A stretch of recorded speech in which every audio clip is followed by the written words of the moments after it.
The smell of sulphur is pretty strong, so I'm glad we rented out these gas masks. Guys, just a heads up, it's the most popular waterfall in Java, but the approach road, not good at all.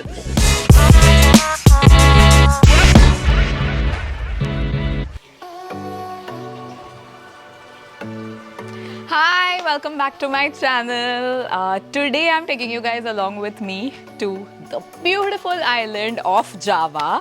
I have just arrived last night here in this place called Gilimanuk, which is a port, and this morning I'm going to be boarding a ferry from Gilimanuk to Ketapang, which is a town in Java. It's about an hour-long ferry ride. I've reached the Gilimanuk harbour, and as you can see, I'm here at the ferry boarding point. The ferry ticket was so cheap, it is only 18,000 Indonesian rupiah per person, which is ultra cheap.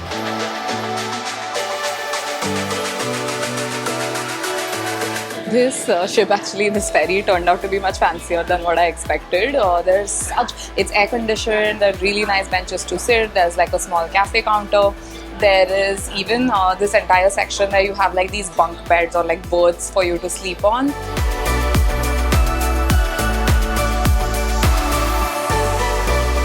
As you can see, I've just reached the Ketapang port in Java. The ferry ride took much longer than what I expected. I think it's taken me over an hour and a half or 2 hours even. The ferry was super slow. So yeah, but anyway, so I've arrived in Java now. Turns out there's a 1 hour time difference between Bali and Java, which I did not expect at all. So it was, I think, 1:30 back in Bali right now, but it's 12:30 p.m. in Java. So there was no bike rental close to the harbour. So as you can see, we are riding in this very bumpy ride to find a bike rental somewhere.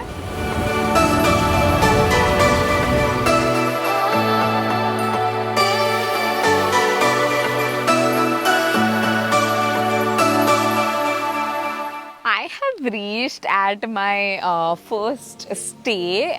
It's very close to Ijen. This place is called Oma Eco Resort, and can this be any cuter? Look at these. These are wooden cabin sorts, and it's so cozy and so cute inside. It is literally so cozy here. I just feel like getting in bed and going to sleep. But I'm not going to do that. I am now heading out just for like a quick bike ride, just going to, ride around a little bit, see the neighborhood, see what all is there. If I can find a nice cafe or something, maybe sit there, grab a bite to eat. And like, I just stepped out of the cabin and it's become so like misty and hazy and beautiful. It's literally been like a couple of hours in Java, and guys, I can't tell you how beautiful the island is. And like the locals have been so sweet, so I think they don't get a lot of tourists here, so they are all very curious. So when we were riding around also, like random like kids on the road or random people would say hi, like they would wave at you or whatever. It's been so cute. I've been really getting the feels on my first day here in Java. So I've stopped for a quick snack at this super cute cafe called Sakaloka Cafe. This is called Singkong Goreng, which is one of their local favorites. This is essentially the Indonesian version of French fries. Good morning. It is what, 3:15 a.m. and I am at the base point for the Mount Ijen trek. The bike ride up until this point has been insane. I had no idea it was going to be so cold. We were literally freezing to death, like we can't feel our hands. We have taken shelter at this small store over here, and like we're trying to warm up a little bit with some coffee. Ijen has a sulphur lake, so when you actually climb close to the top, there's going to be a lot of fumes of the sulphur gas, so they highly recommend that you rent out a gas mask. So that's what we're doing. This is how these gas masks look, and then you also need light, like some torchlight, because most of the part you're going to be trekking up in the dark. So I've rented out this head torch.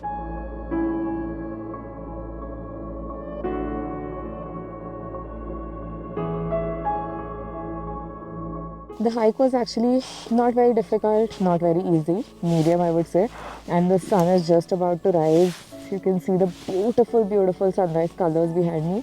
The smell of sulphur is pretty strong, so I'm glad we rented out these gas masks.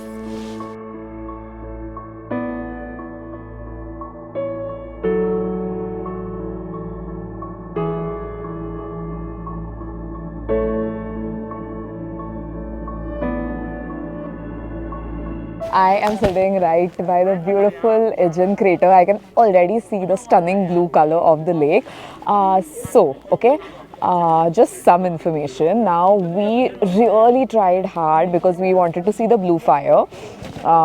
There are two ways that you can see the blue fire. Okay, one way that will give you like a proper glimpse of the blue fire is that you trek down the crater, you climb down, and then you see the blue fire. But currently, the locals told us that because of the weather conditions, there's a lot of rainfall happening. So what happens is when the rainwater falls on the surface of the water in the lake, there's a possibility that it builds pressure and it might cause gas explosions. So for the safety of the tourists, they've stopped any tourists from trekking down the crater.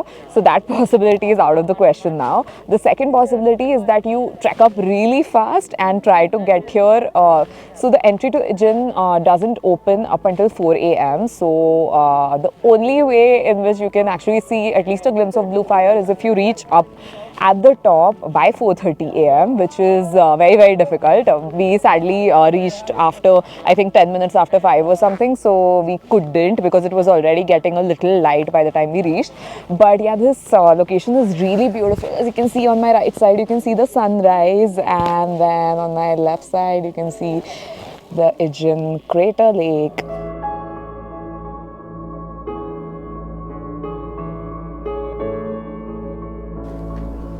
So this right here is the most acidic lake in the world, and there's only two places in the world where you can actually see blue fire. One is right here in Ijen and the other one is in Ethiopia.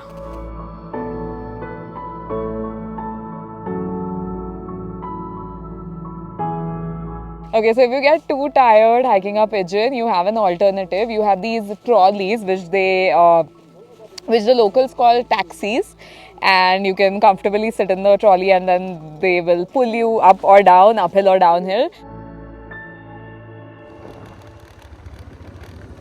Since the time I've come to Java, most streets that we've been riding across have been literally like this. This place is basically a Cypress tree tunnel, okay? So as you can see, there are hundreds of cypress trees all around me and they are gorgeous. They're massive, massive, massive in size. There's like vines dangling from all of them. They're so beautifully green. The whole park has such a peaceful, nice vibe. I'm just gonna walk around on these beautifully cypress-lined streets. So after we went to the Cypress tree tunnel, we rode for about 110 kilometers on the scooter to reach this place called Lumajang, okay, which is like this small town. So we took a break here for the night, and tonight we are finally heading off to Central Java.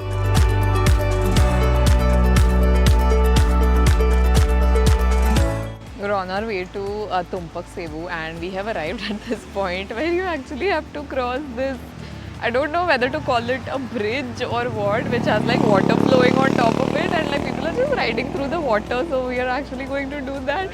It looks a little scary. Let's see how this goes. Utru.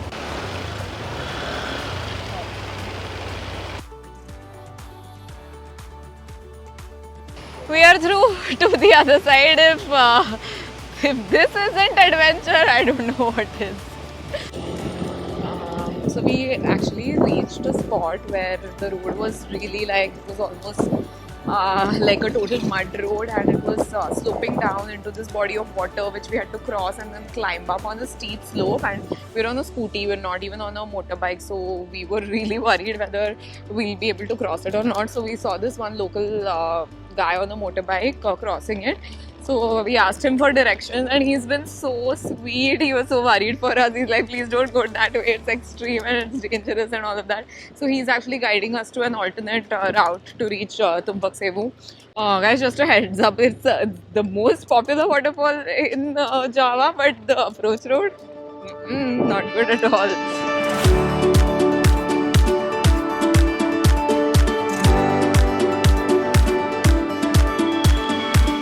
So I've reached the panorama viewpoint of the Tumpak Sewu Falls.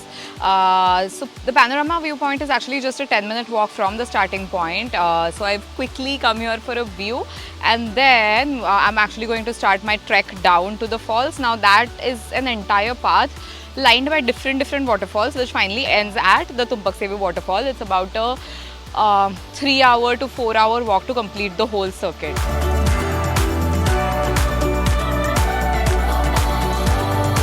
This fall is honestly so beautiful. As you can see, there's a cave sort of a structure and there are all these vines coming down, among which the water drops are falling down. It is hands down one of the most stunning places I have ever been to. It is simply gorgeous.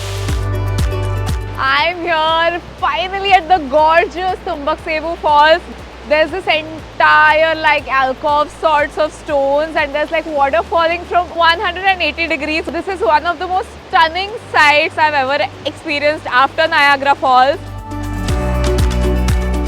Good morning. It's my last day in Java. I'm sad about it, but this has been an amazing trip. Yesterday we went to Tumpak Sewu, and after spending a lot of time at Tumpak Sewu, it was almost evening. So we rode all the way to this beautiful town called Malang. And we are staying at this really cute hostel called Snooze. It is so vibrant and eclectic. Sadly, I had only one night to spend here, so I'm up early morning because I am headed to see the Rainbow Village.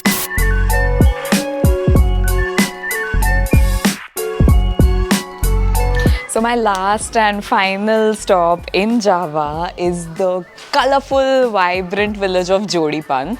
Now there is a slight story behind this. This village actually was a slum area that was going to get demolished, and then some local school students undertook this as an art project, and then they painted all of the houses in different eclectic, vibrant colors. There are houses which are like green, yellow, orange, purple, and it's so vibrant, and because of this they attracted a lot of tourists, and as you can see, it has not been demolished.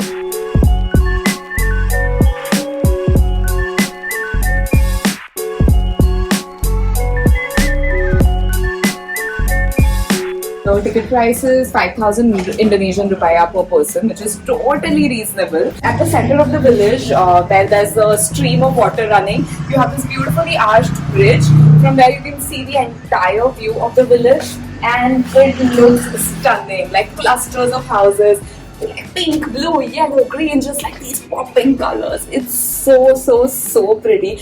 Trust me, if you're here anywhere around Malang, you do not want to miss this. And an extra incentive for you to come here. If you buy a ticket, it will help the locals and help them sustain their livelihood. So that was the last episode of my Indonesia series. I really hope you enjoyed it. Honestly, there are so many more islands in Indonesia that I really want to visit, but I wasn't able to. But that's okay, because it gives me all the more reason to come back and visit this beautiful country. If you enjoyed my videos, please share them with your friends and family who might be planning to visit Indonesia. And I will be back with my next series. Before you go, please hit the subscribe button. It would really help me out.